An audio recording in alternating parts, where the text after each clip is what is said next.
An issue that I certainly have is like international students not having scholarships and not having access to certain scholarships, which would be very useful for us. If you just got your residence and stuff, you're still not eligible for getting student allowance, student loan, or even fees free. I think international student, the tuition fees is much higher for us and should be a little bit reduced for us, I guess.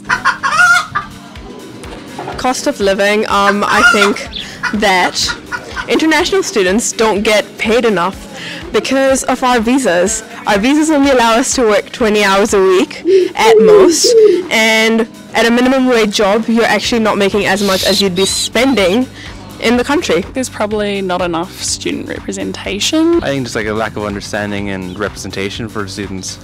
Like the Green Party has like a lot for like students, but yeah, there's definitely not enough of that between other parties.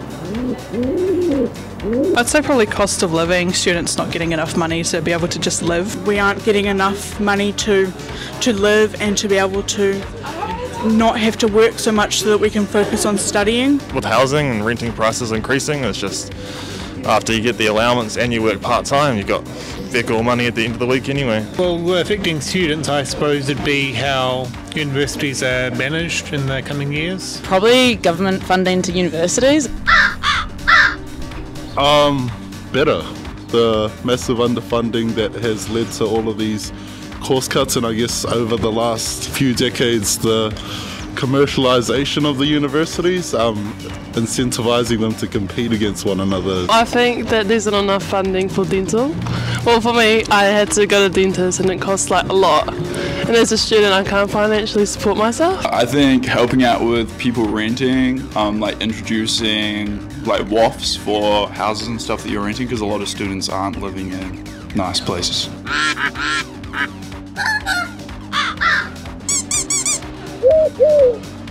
What did I do? I'm just standing here.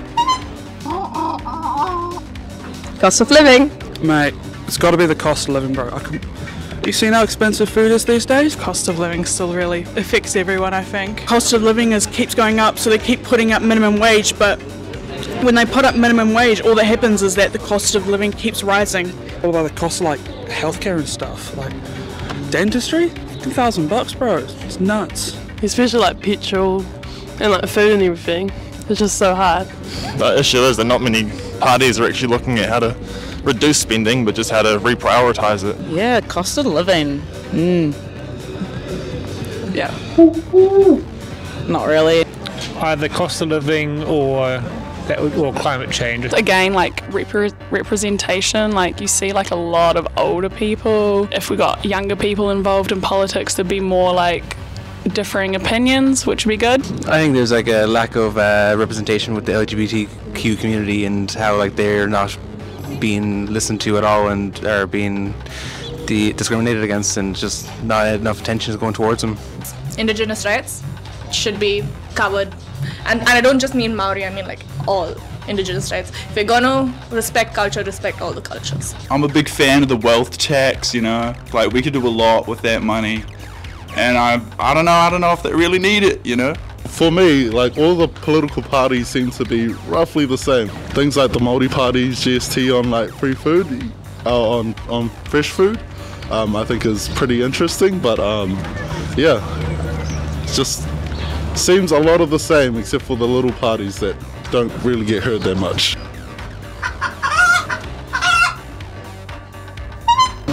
What do you think the government should be doing for children? For children?